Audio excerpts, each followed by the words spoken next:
नमस्कार दोस्तों, आप सभी का स्वागत है स्टडी विद पारिजात में। आज हम सभी हिंदी के एक अत्यंत ही महत्वपूर्ण विषय पर बात करेंगे, जिसका शीर्षक है आधुनिकता को परिभाषित करते हुए छायावाद की सांस्कृतिक चेतना पर प्रकाश डालिए। तो चलिए, सबसे पहले हम यह जानते हैं कि आधुनिकता क्या है। आधुनिकता एक जीवन दृष्टि है, सृजनात्मकता का उत्सव है। आधुनिकता एक विशेष दृष्टिकोण का परिचायक है, जो मध्य युग की विचार पद्धति से भिन्न एक नई जीवन दृष्टि का वाचक है। आधुनिकता शब्द का रचनात्मक आशय वर्तमान को केंद्र में रखते हुए अतीत और भविष्य के प्रति भी सचेत रहना है। इसलिए समकालीन, प्रत्यक्ष या तत्कालीन जैसे शब्दों के साथ भी उसके गहरे और सतही दोनों संबंध हैं। आधुनिकता शब्द अपने आप में एक विशेष अर्थवत्ता लिए हुए है। आधुनिकता एक जटिल प्रक्रिया है, इसे किसी एक परिभाषा में नहीं बांधा जा सकता। आधुनिकता गतिशीलता का प्रतीक है, क्योंकि इसमें क्रियाशीलता की प्रक्रिया है। भारतीय दृष्टि से आधुनिकता शब्द दो अर्थों को सूचित करता है।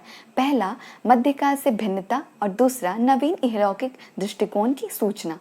पहले अर्थ के अनुसार आधुनिक काल में साहित्य मध्यकाल एवं रीतिकाल के बंधे हुए घाटों से मुक्त होकर मनुष्य के बृहत्तर सुख दुख के साथ पहली बार जुड़ा।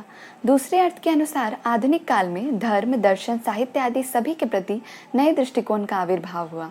आधुनिकता का स्वरूप जो कल था वह आज हो, और जो आज है वह कल भी होगा, यह दावा नहीं किया जा सकता।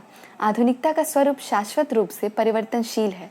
वस्तुतः आधुनिकता एक तरह की रचनात्मक स्थिति है, जिसका अपना दर्शन और अपनी निजी वैचारिकता है। भारत में आधुनिकता का आरंभ 19वीं शताब्दी के मध्य में हुआ, अर्थात हमारे यहाँ स्वतंत्रता के बाद से आधुनिकता का आरंभ माना जाता है। आधुनिकता की पहचान मुक्ति की तलाश है। आधुनिकता का संबंध वर्तमान से होता है। वर्तमान बदलकर अतीत हो जाता है, इसलिए आधुनिकता का रूप भी प्रत्येक युग में भिन्न होता है। आधुनिक शब्द एक ऐसा शब्द है जिसके अनेक और परस्पर विरोधी किस्म के अर्थ ग्रहण किए जाते हैं। हिंदी में भारतेंदु युग भी आधुनिक है, छायावाद और नई कविता भी। अस्तित्ववादियों के लिए असंभव और अकेलापन आधुनिकता है। फ्रायडवादियों के लिए कुंठी और दमित कामवृत्ति या चेतन उपचेतन के रहस्य आधुनिकता है।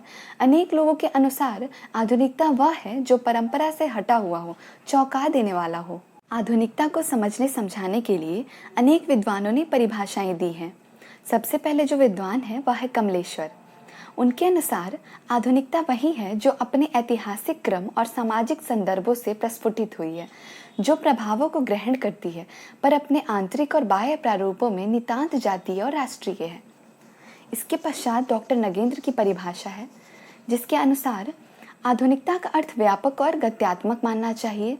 युगबोध, परंपरा का संशोधन, जीवन के वैविध्य की स्पृहा, अपने पर्यावरण के माध्यम से आत्मसिद्धि, विकास की आकांक्षा आदि ही उसके सही लक्षण हैं। नगेंद्र जी ने वर्तमान के प्रति सजगता आधुनिकता की अनिवार्य शर्त मानी है। नगेंद्र जी ने आधुनिकता के बारे में विचार करते समय कहा है, आधुनिकता मध्ययुगीन जीवन दर्शन से भिन्न एक नया जीवन दर्शन और दृष्टिकोण है। इसके पश्चात हमारे सामने जो विद्वान आते हैं वो है निर्मल वर्मा। इनके अनुसार आधुनिकता महज दिखावा नहीं है, वह सब भ्रांतियों से मुक्त होकर सिर्फ अपने सत्य की खोज का दूसरा रूप है। और सबसे आखिर में हमारे सामने जो चौथे विद्वान आते हैं वह है डॉक्टर राम गोपाल शर्मा दिनेश, जिन्होंने आधुनिकता की कुछ ऐसे परिभाषा दी है। वे कहते हैं, वस्तुतः आधुनिकता युग की जीवंत संस्कृति का पर्याय है। मनुष्य के दैनंदिन जीवन से उसका गहरा संबंध है। आधुनिकता को समझने के लिए मनुष्य की संस्कृति को समझना आवश्यक है, और मनुष्य की संस्कृति मानव के दैनिक जीवन, व्यवहार और अनुभव से जुड़ी है। धन्यवाद।